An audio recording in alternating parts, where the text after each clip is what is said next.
Hey, this is Brandon Steiner, founder of Steiner Sports and CollectibleXchange, and this is the Sports Business Conversation Podcast for ADC Partners.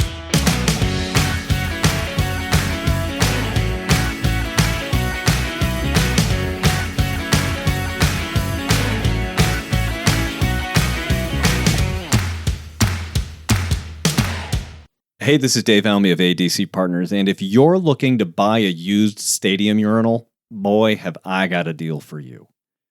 Well, okay, in truth, I don't have a deal for you, but Brandon Steiner, the founder of Steiner Sports and CollectibleXchange, sure does. That's because Steiner's in the process of dismantling HighMark Stadium, the former home of the Buffalo Bills, and in doing so, he's offering a catalog of items from that venue for sale. As you can imagine, the fanatical members of the Bills Mafia are snapping them up, urinals included. Steiner began his legendary sports business career by repping members of the New York Yankees for their corporate appearances. And living by his entrepreneurial mantra of, quote, what else, unquote, he expanded that business to include collectibles, fan experiences, and a lot more. So when it came time for the Yankees to move to their new home in the Bronx, Steiner pitched the idea of managing the sale of pieces of Yankee Stadium history. HighMark Stadium is now the 7th stadium disassembly that he's managed. Our conversation is full of stories and insights from Steiner's remarkable and eclectic sports business history.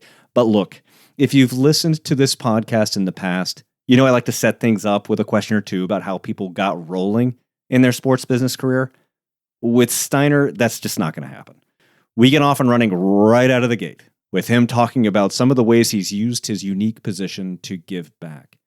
So we're going to jump right into the middle of his stream of thought, okay, right? So here we go. Ready in 3, 2, 1. Basically, so he's going to go to a hospital, redo the children's ward, find a kid with cancer, take him into the game, get him on the field to meet players. Kind of a very, it was an Oprah Winfrey kind of thing. It's more about the makeover. Oprah, Make-A-Wish, yes, but we weren't taking dying people. That's the difference. We were just taking people that were struggling. You know, a father that hasn't seen his son as he was, serving somewhere across the world, and we flew him back, and we would do his man cave. It was a lot of odd stuff. A kid that had an open heart surgery, had got a heart transplant, and then was trying to become a heart doctor, and couldn't afford to go to medical school, raising the money for him. That was one of my favorites. How did the people come to you? How did you find the folks? Like, did they apply? Was it just people who came across your attention? We promoted that we were looking for stories of, people that were in hardship. We were looking for particularly smaller stories that people didn't have the strength to speak up for themselves. So we were very small. It was a smaller food bank. It was a smaller shelter for women that were pregnant, that had been into sexual abuse or been into problems with, where they couldn't go home. We're trying to find small charities where there's no way anybody would ever give them enough attention, because the big charities get all the attention. And that's what I was kind of looking for, putting my money into it. I've done well. And it was just a period of time of about 7-8 years. I was just trying to do as much good as I can. And, we raised a lot of money. Like, I just thought, like, the thing I learned from Oprah Winfrey was, like, I think most people want to do a lot more good. They don't know how. They're looking for some sort of catalyst. You need like a direction. And then the other half of the people want to do more good, but they don't trust it. They're going to waste the money. They're going to embezzle it. It's not going to get put to good use. So a lot of the stuff we did went directly to these smaller charities where they went right home. We were dealing, and I believe I'm a big fan of the cancer. So I understand why all those charities exist, but you are paying for a lot of administrative costs. It's part of their deal.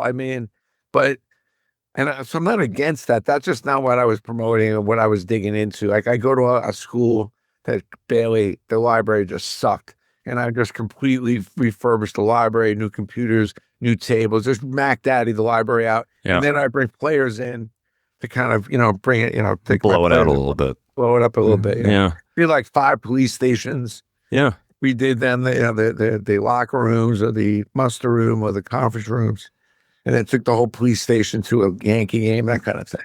I loved it. I think it speaks to an element of, you've obviously had a lot of success in your life. and that ability to then turn that back on the people and communities that you inhabit or serve in and to speaks a lot. So let's talk about that success, if we can, for a second, right? Because let's do a little historical flashback. You founded Steiner Sports in '87.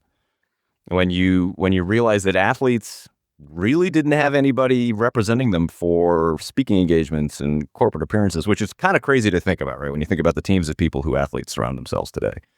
So let's get started. I want to find out a little bit about how did you create those first relationships with athletes? How did you gain their trust? The obvious thing was like we knew there was a lot of athletes out there that needed help, but that wasn't the direction. That sucked. Like we went, I had a bunch of players that said, yeah. But then when you go to the players, a lot of them didn't want to do it and have time, very hard to track them down. So, I developed a relationship with a lot of players, having worked at the Hard Rock and the Sporting Club where a lot of players would come in. So I knew their numbers. Back in the day, having a phone number is like gold. Because there's no other way to get. You got to have a phone number. Yeah. There were no cells. There was no slipping into the DMs back in those days. But the aha moment really was getting to the. It's always like the guy who has the hot dog stand. He's trying to increase sales, and he's like 2 hot dogs for $1. Get a soda with 2 hot dogs, and I'll get a bigger umbrella for the hot dog stand. And it's like no, go find a location where there's a lot more hungry people, and your sales will increase. Yeah. And it's like. To me, I went and started chasing down companies and pitching them that they needed athletes. As opposed to chasing the athletes down, which I did for almost 2 years, I started chasing the companies down and saying, hey, you're doing trade shows, you're doing PR, you're doing product launches, you got some advertising going, you're doing trade shows. Why don't you bring an athlete in to do 3 or 4 of these things? Yeah, you came to them with something. Wow, never thought of that. Wow, that's a good idea. Why not do that store opening? Why not supply a store that's opening with your product to get a little bit of a boost to your product in the store and to give you a lift on the initial purchase order? So at one point I was doing like 2,000 appearances, but what I represented was the companies, not the player. And that was the twist. So even still to this day, there's a ton of companies that use me for talent because I'm not married to the talent as much as I'm married to the company and understanding their needs and what they may want. And a lot of it has changed over the last 10 years, besides the price going up, but a lot more of, hey, what's the social media like? Yep. And what kind of character is this person as far as on their social media you're about to get mixed into? But a lot of the companies want players more for their influencer as opposed to the 500 people that are going to show up at their store. But then there are a lot of messages that are very hard now to communicate to your staff. So if I can bring a player in that's gone through hardship, adversity, I'll bring them into the company meeting and the message is sent. And a lot of companies are spending money, with that. I love that part of the business.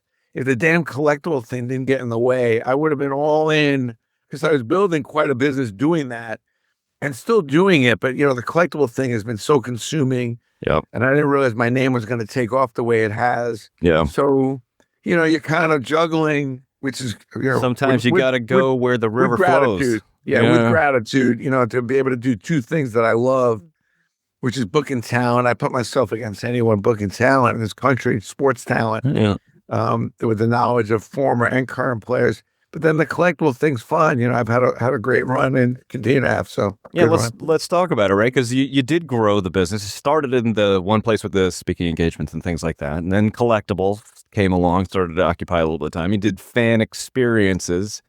And that started to be another piece. So really started to create this, Steiner Sports became kind of this hub for those kinds of experience and opportunities. But the thing I really wanted to touch base with you today is something that I thought was pretty revolutionary on your part was in 2008, you created a relationship with the Yankees that involved old Yankee Stadium.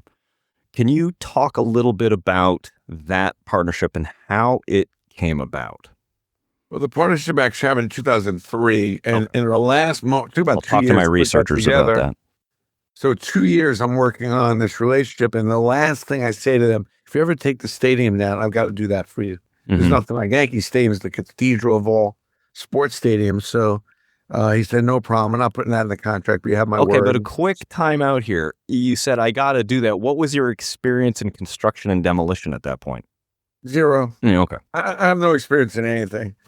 My wife will substantiate that, by the way. Yeah, she's like, if I was on an island by myself, I'd be dead in about 2 days. She doesn't think I could do anything, but not being able to do something doesn't scare me. Like, because I'm a figure it out person, and I love learning, and I think learning and growth is the key to happiness and the key to why we're all here. Yep. I mean, I had no idea how to take a stadium, especially one of that level apart. Pretty big building. Daunting, because it's everything. What's little to some is so important to many in a stadium like that, because you were in that one section or that seat, or you were there for that moment. Everything was important, and doing it the right way, besides the authentication. But I've taken down, I think it's about 7 or 8 buildings now. Madison Square Garden, Giant Stadium, Tech Stadium. In the middle of taking the Buffalo Bills HighMark Stadium down. Yes, you are. And as daunting as that can be, maybe more daunting than the Yankee Stadium, because how important it is to that community and how passionate those fans are. And the key to that is, getting to answer your question, is you got to be able to have empathy and be able to put yourself in someone else's shoes. You can't approach a stadium like HighMark, or even Yankee Stadium for that matter, as a business person. You have to approach it with some business knowledge, but you have to approach it like the consummate Yankee fan or the consummate Bills fan. So like for the last 2 years, I've been a crazy Bills fan. I wear a Bills hat every Sunday. I'm watching the Bills games. I'm going to Bills games, because to really take the stadium down authentically, you have to really understand what that stadium means as best you can, and show that fan the respect of what you're doing. I think Yankee fans know how serious I was when I took that stadium apart. Most people would just sell off the most important assets and leave the rest behind. I told the Yankees, and I said the same thing to the Bills, this is going to be about a 3-year project, maybe possibly 4. I'm putting a Yankee Stadium collection together. It'll take us 4 years to sell hundreds and thousands of pieces. And I've now sold the Bills on that. So, I don't make a lot of money on some of these little things, but to a fan, it means a lot. But to that one person, yeah. Cutting the HighMark turf up into as many as 20,000 pieces. Yeah. But it's what people want. But that's going to be planted in 20,000 lawns. Yes. Or be, somewhere on your desk, or some people will buy a piece big enough to have their whole lawn be in the turf. We made that available. I'm thinking these kinds of partnerships that you talk about with the Yankees isn't so much just walking up to the Yankees and say, I'm going to help you take down your stadium. Let's do this thing and go. It's not as easy as going to the Bills as it is to say, hey, let's take down the stadium. Let's go. These are intricate negotiations that involve not just the team, right? It's intricate, because you're going to get involved with the most important asset that the team has, which is their fans. Yeah. And then you start touching around their stadium. You got to make sure you know what you're doing. Yeah. And you got to be doing it with complete authentication, and making sure you're doing it again with empathy, because they don't want their fans bitching that I screwed it up, which is my biggest fear. But remember, I had 5 years into the Yankees before that stadium thing came up, and they knew the commitment I have with, They've worked with you on other projects. Yeah, with the players, and we were selling bases. I mean, I was inventing, remember, I've invented the whole team collectible concept. And out of desperateness, by the way, not because I was feeling like, I was desperate because the collectible business was just flat, and we needed to do something. We need to get the teams involved. So when I went to the Yankees, I was like, we got to sell bases. We're going to sell dirt, lineup cards. We're going to sell the outfield wall. And they're like, dirt? That was the Yankees just took the words right out of my mouth. Dirt? And they were like, I guess we can give you dirt. Like, they really started laughing, but we sold $50-60 million of dirt, and of all stadiums around the league.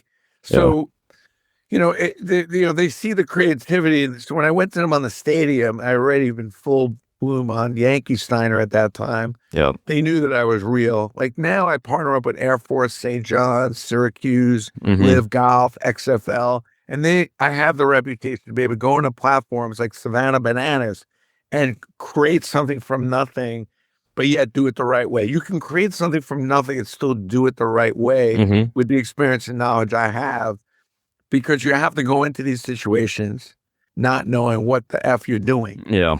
You have to assume you have to come to that grip that I have no clue to what I'm doing, but I'm going to do it anyway. And I'm going to do it the right way.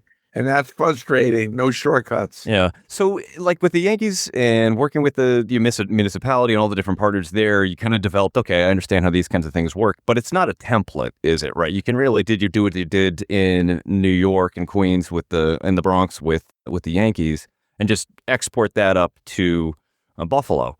What are some of the unique things that took place in negotiating that relationship with the Bills and Erie County that were kind of new to you that you had to unlock? Well, I mean, with Erie County, I mean, obviously the main focus on getting as much money as they could Yeah. if they have projects going on in the county. There's the troughs in the bathroom, which, Yeah. the Yankees were no part of selling urinals or anything like that.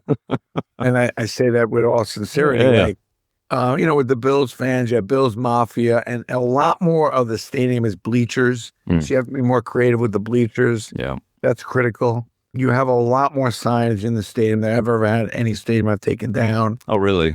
And people are very serious about their section, Mm-hmm. where it's at. Yeah. It wasn't as big a deal in Yankee Stadium. It was a very big deal at HighMark. I've sat there for 25 years. My family has sat there. Yeah. I want the section I want section 109. Yeah. Yeah. So that's become a very important aspect. I think everything's been kind of an important aspect at the Buffalo Bills Stadium. This is way, like the Bills went way past anything I forecasted. So even though I thought maybe I knew what I was doing, this blew by it completely. Where with the Yankees, it was a much bigger takedown, but it was a little bit different. And there was a lot more hype about the new stadium at that time. Where the HighMark, there is tremendous interest in the new stadium, but these people are very connected. This is like, I don't know if anybody's old enough to realize, like, you're moving out of your house you lived in your whole life and you got to downsize. And this is like, there's a very serious emotional thing going on right now in Buffalo where people feel like they're leaving this home that they've been in. And it's tight, man. It's real. It's different than anything I've experienced. So it's interesting. I know it's a good segue to talk about fan passion, right? Because you've been doing this work for over 40 years or almost 40 years. What have you learned about fan passion in that time? And I'm wondering if you feel like it's changed during the time that you've been doing projects like this. Well, I'm very grateful for the fanatic. People are just so fanatical and so crazy about their teams and players. But I have to remind people that this business is a sport. Mm-hmm. So there's some things that are getting the water is a little muddy. Mm-hmm. The gambling, all of a sudden now, people sitting there instead of really rooting with some kind of authenticity, they're rooting, because they've got some stupid prop bet. Mm-hmm. So I worry about that kind of stuff. And that it becomes more transactional.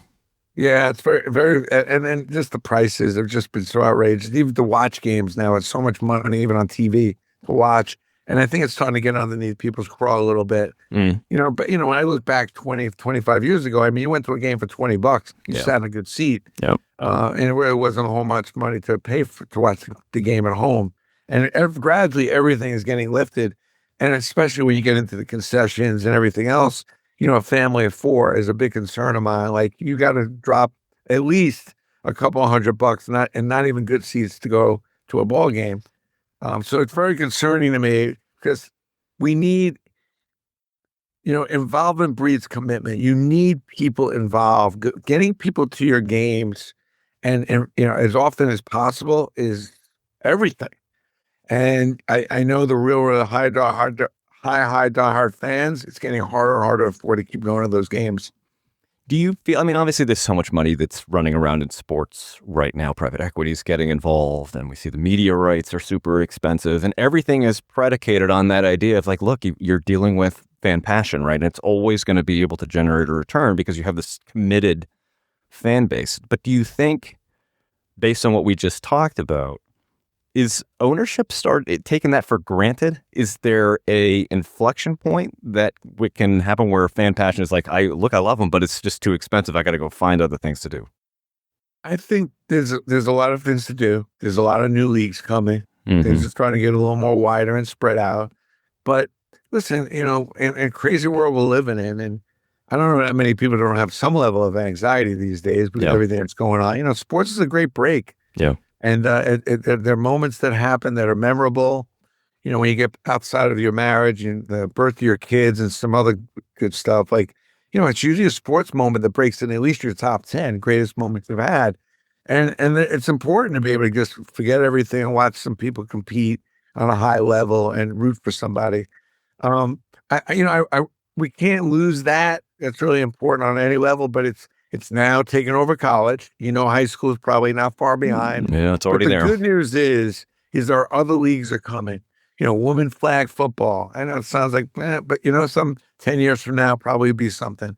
The soccer we didn't think was going to be a big deal has become a really big deal. Yeah. It's another additional league. Lacrosse is climbing, growing. The women's basketball and all women's sports, softball, there's a new softball league. So when you get into those options, like to me, I go watch a great women's softball game all day. Phenomenal. I mean, so I see future in some of these other sports that may level things out a little bit and give everybody something to go watch. Of course, it's great to go to the Super Bowl, but listen, you may be going to the high school championship game. Would be a really highly competitive, amazing game too. Yeah. Your career has spanned where collectibles have gone from, well, I'm just going to call them analog, right? Kind of the things you can look, touch, feel, and like baseball cards and, hats and things like that, to one that's got a pretty significant digital component too, right? I remember collecting tickets that I used to, go to events that I went to, and obviously can't really do that anymore unless you print them out. Is there a future in digital collectibles? I mean, NFTs kind of came and went. Was the market just not ready for it? Or was there never going to be a market in your mind for something that would be shaky? I think it was shaky right from the start. I didn't jump into it, and people begged me to. I wasn't going to compromise my name on something that was. You didn't like it from the get-go. No, didn't like it. I think the physicality, memorabilia is memorable moments. You want to have something you can look at. I thought the play always was to have a digital and physical combined. Mm-hmm. I still think there's a play with tickets. I've collected ticket stuff since I'm a kid. Yeah, I have hundreds, literally thousands of them. I think the play is that if I've gone to a big game, I think the team should be able to produce a ticket. Yeah. I can see artwork into it. I think there's a lot of play where you get some digital stuff going. Yes, I want to be able to prove that I was at that game when that big home run got hit or whatever. And if I bought that ticket, I should have the right to go be able to do that. But the digital thing, I mean, there's so much, online, the collectibles have fallen their way. There's so much gambling, card breaks, ways to buy stuff and where, you got a 1 in 50 chance of winning this autograph, incredible ball. Mm-hmm. So it's definitely found its way digitally that way. But I think as far as a collectible standpoint, I think people want the real thing. Yeah. You brought up women's softball just a minute ago, and I'm interested in, the growth of the sport. Women's sports has been pretty explosive. Has there been a commensurate increase in the collectibles market as well? What do you foresee as far as how women athletes, with their increase in profile and everything, what's that doing for the market in that regard? Not great. I mean, thank God for Caitlin Clark, but I just feel like the women don't, women, men are stupid. Men are idiots. I belong to that club for sure. And women are just a lot smarter and they have just a higher level. I don't want to use the word integrity, but they have a lot more intensity about what they're doing and where it's going. And I don't know if women have really gotten their arms around this whole collectible thing and why it's important. They're interested if they can get the same money the men are getting, but they're not interested in, they like the view, but they don't like the climb. And I say that with I've been into women's sports for so long and grinding out with so many women trying to get them into these collectibles, but they don't feel like they should be getting paid to do it. They really want to do it for free. Is it a kind of a give back quality that they still have to what they're doing? Like they're still too close to that part of their experience? They don't see the business side of that. That's kind of part of the deal. Like you want to make more money. Yeah, you show up, you sign autographs. That's kind of part of the experience for the fan. Right. And most of the women, if they gave them a truth pill, they'd be like, I really don't want to do that. I don't want to charge kids and fans for it. But on the other hand, it's inevitable. It's coming because some really great women athletes. Yeah. And when they realize it or not, the stuff that they're wearing, playing, and signing is getting sold. Was that ever an experience with you for male athletes where they said, yeah, I don't really want to charge for this? Every day. It's still to this day. Yeah. I mean, but particularly in the 90s when I was getting started, I could tell you so many athletes that said no. And I was like, well, you mean not now, right? You don't mean no. Because I had to explain how that business works. They couldn't believe that I remember Lou Holtz, every time he came to my office, like, Brandon, I can't believe you're paying me to do this. It's unbelievable. I remember Jack Lambert, I had to go grab him out of a campground in the middle, like 30 miles in the middle of nowhere, trying to track him down and sign these Pittsburgh Steelers stuff. So, a lot of the players didn't like initially signing autographs for money, didn't understand it. But listen, I like to think I was a part of taking this autograph thing, which has been going on, by the way, since the beginning, to 40s, 50s, 30s, right? But what I was able to do is kind of departmentalize it and organize it in a way so that it made sense as a business. I was able to get partnerships like with American Express, with Neiman Marcus, being able to put partnerships like that where people can actually see the value. Sports auctions. I did so many things for the first time where people can see. I remember athletes coming and saying, "Brad, I'll sign autographs, but I got to be in that Sky Mall ad that you have going on the airlines." So people are able to see that this product that they seem to not really care much about was really part of a potential industry. And that's probably my biggest claim to fame, really, when I look at it, is taking what was a hobby and organizing it in a way, and with the help of the Yankees, the Red Sox, Notre Dame as well, and making it into a business that made sense to people where there was actually, real value, certain things going up in value, but also enough stuff that a lot of people could participate in. I feel like a lot of what you're talking about here right now and doing a little bit of reading up on you and your history and things like that, you use a 2-word phrase that kind of strikes at the core principles of where you feel like your entrepreneurial success is. You use the phrase, what else? So can you talk about that phrase and those two words as the basis of your success and how they should be applied?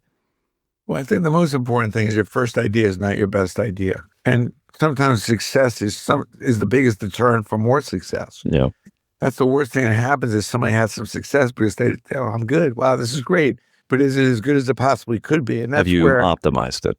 I think growing up, my mother was like, what else? What's next? That's good, but that's not extraordinary. Extraordinary comes way after some success. It comes after really good, great, amazing. And then you get, maybe if you're lucky enough, you keep digging, almost like a diamond, you get to extraordinary. And you have to want to have that view about wanting to be extraordinary as opposed to just being really good. There's a lot of really, really good. Most people don't remember really, really good. They remember the extraordinary, the once in a lifetime idea or a person that comes through that makes a difference, makes an impact. I think there's contentment in really good too, right? Some people can be very content with really good. And I have no problem with them. I mean, there are plenty of people that say, look, I'm doing enough. This is all I want to do. I just didn't have any interest in it. Yeah. To me, like being successful was of no interest to me. Yeah. I wanted to be that guy. Oh, that guy. I know what that guy was going to be. Transformational. I was like, when I found something which I call my gift, my gift is like something that came easy to me and hard to most. Yep. And my goal was not really to be good at this or good at that or great at that. It was to find my gift. Yep. Something I knew that came easy to me because I was trying to rack up a lot of things that were very difficult, that came very difficult to me. But when I found my gift, which was, this marketing of athletes and the collectible, I had a whole different vision about the business and how I wanted it to be. Nobody believed it. Like, you're crazy.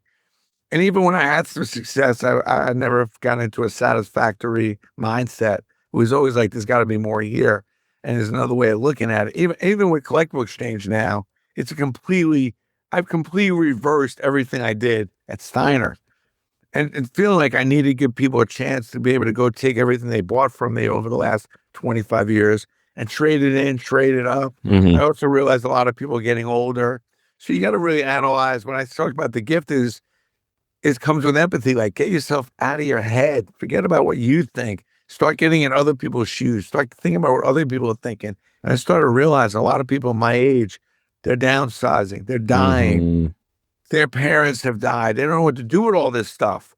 And you need a really valid place to put it. And that's how CollectibleXchange comes about, is people want to be able to give the collection that their parents had or they had a little respect before just dumping it. It kills me when I have to give away my china that God knows what I did with my wedding gifts. Like, half my wedding gifts were my china that nobody seems to want.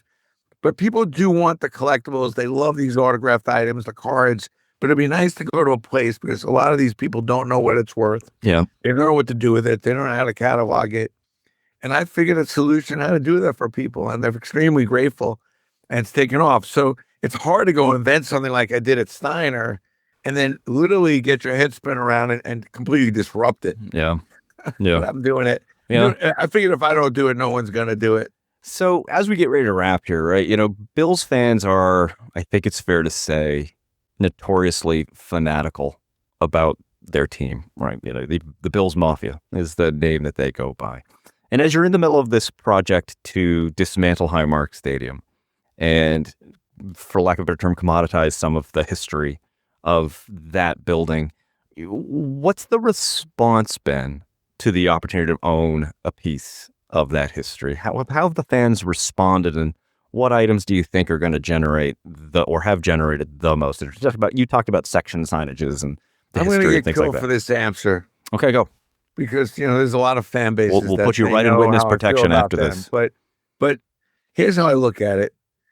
The greatest poker players in the world, the greatest, the ones that made the most amount of money, only get 12% of their hands that they get are good ones. Mm-hmm.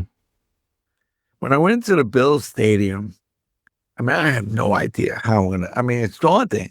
And the passion, the purpose, the commitment, the loyalty to this stadium has been second to none. I thought I had seen it all with Yankee Stadium or the Dallas Cowboys Stadium, Madison Square Garden. No, HighMark does not evoke that kind of, Dallas Cowboys. HighMark's on a level unto itself, and then there's everyone else. I've never seen anything like this. My biggest fear right now is the fact that I'm not going to have enough stuff to sell them, and B, that I'm going to miss something. Yeah. So in response to your question, I'm figuring it out. Yeah. I'm figuring this fan base out with as much respect and love for them as I can, because I've never seen anything like it. It's unbelievable. And they've been through the cold, the ups, the downs, the winning, the losing, like no one else has. But I'm hoping I can just squeeze in somewhere, find a little sliver of space to become part of the Bills family. That's how intense it is. And I'll tell you something else that doesn't get mentioned a lot. I've dealt with so many sports teams over the last 40 years. I think this Bills organization is a reason why all this works, and their management, the ownership is good as I've seen. Oh, they understand what's important and who's important. They do what's important for who's important every day. They have a tremendous amount of respect, but sometimes when you get successful, like the Bills, they're sold out. You get a little, not this organization. Not complacent. That they're not complacent about how they feel about their fans and how important they are. And that's been the only thing that they've been riding me on. What are we doing for the season ticket holders? Making sure the fans are good. 2 years with them, that's the only real rub that comes up is, how do we make this better for the fans? I want there to be extra value for season ticket holders and that sort of thing. So what I'm working on now is a couple more things for the season ticket holders so they feel good about it. I'm working on a really good gift for the people that work in the stadium. And I'm also working on a couple charity angles, which I'm going to be working on to try to raise some money, in addition to what the county's raising with some of the proceeds from the sale of the stadium.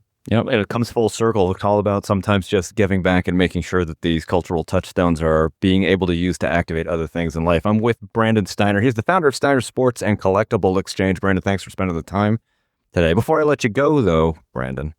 Yes, sir. I'm going to put you in the lightning round. I'll give you of course. Right, series of questions. So feels like you were ready for this. So it seems, but I'm probably not. But I'm going to do the best I can. Okay. What more can you do? What more can I ask? Okay. All right. Here we go. Brandon Steiner, lightning round. What was the first item you collected? Got you started down this path. The first most important item I collected was Thurman Munson's autograph in 1975. I was in a Boston hotel, and wow, I was yelling at the game at him, trying to get his attention. He gave me none. And then I was in the elevator, and he came into the elevator, which I was extremely flipped out. Yeah. And he asked me what I wanted, and I said, we just signed my scorecard. And I knew that was a profound effect on me when Thurman signed that. It happened. That was it. That was the catalyst. This is a true or false lightning round question. True or false, you created the everything bagel? It's true. It's a little bit longer story. And by the way, anybody listening to the show, we'll put in the show notes, BrandonSteiner1981 @gmail.com. It's the email. You can email me and get a copy of the free book I've written 4 of them. All right. Sorry we didn't get to talk much about them, but Yep. in one of the books, it really elaborates how we come to the Everything Bagel. I was a newspaper delivery kid when I was really young, and there weren't a lot of bagel places, but right around the corner of my house was a bagel factory. And that's where I got to work at this bagel factory at the age of 12, 13 years old. And that's where I invented the Everything Bagel. It's a little more detail of the story in the book. Well, all right. There you go. You got the email address. Time to reach out. The book is called You Gotta Have Balls, by the way. It's my mother's favorite line. So if you want any of the 4 books, go to CollectibleXchange, find the book, and then just email me and I'll send you one free, shipping, everything free. So as noted, written several books, and you teach quite a bit on sales and negotiation.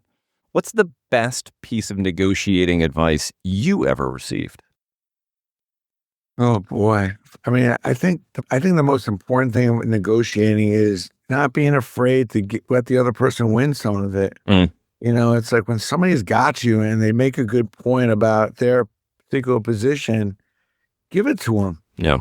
And I think the other thing is, figuring out what the other person wants and where their most important points in the negotiation are and giving it to them is the path to you getting pretty much everything you want. Because once the person you're negotiating with gets predominantly the most important things that they want, they're gonna let their guard down a little bit and try to help you get what you want. Right. And I think sometimes, some people don't really even realize what is most important to them in a negotiation, but more importantly, what's the most important point the person they're negotiating with is. That's my key. One of my keys to negotiating is I'm not even worried about what I want. I'm just locked in and figuring out what you need and what you want to get. And I'm going to do everything I can to get you everything. And then we get to my stuff. Right. Okay. What do you mean when you say, quote, it's a shilling, unquote?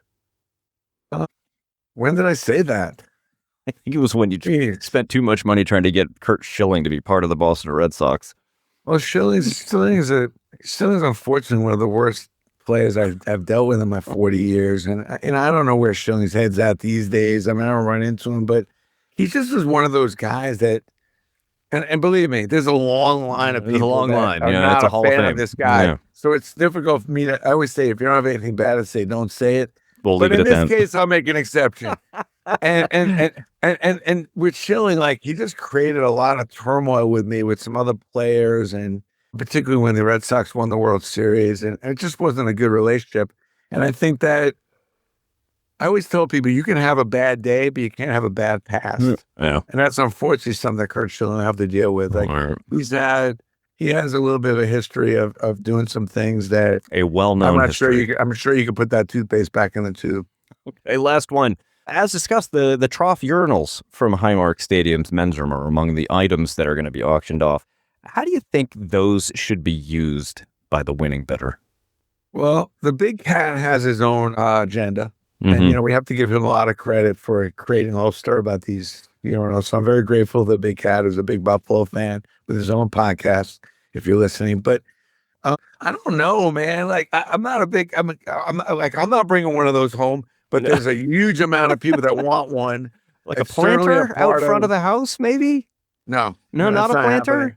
I'm not even allowed to bring anything home for that matter, unless it's jewelry for my wife or like some nice really gift of like some new shoes or something. But I feel like people like those, and they'll be really good fit in some sports bars or okay. When it's really cold out, those troughs, and you're staying next to 3 or 4 other people, like I guess it's just You mean maybe serve punch out of them at a tailgate party? I don't know, man. I'm gonna get back to I'm hoping we're gonna auction one off with the Big Cat on his program, and he's gonna have one in his office. I don't know, man. Like, listen, I tell people all the time, a lot of these things, I have no idea what I'm doing. However, I'm gonna do it anyway. I'm gonna figure it out, like the Brooklyn guy that I am. And Brandon Steiner, he's the founder of Steiner Sports and Collectible Exchange. Thanks so much for the time, Brandon. Appreciate you. Have a great day. Thanks. Thanks for listening to this episode of the Sports Business Conversations podcast. If you enjoyed it, we always appreciate a subscribe, share, comment, or like. And if you're the social type, you can always follow us in all the usual places. Don't forget, past episodes are located at adcpartners.com/podcast. A quick shout out to Scott Holmes for composing our theme music. This podcast is a production of ADC Partners. All rights are reserved.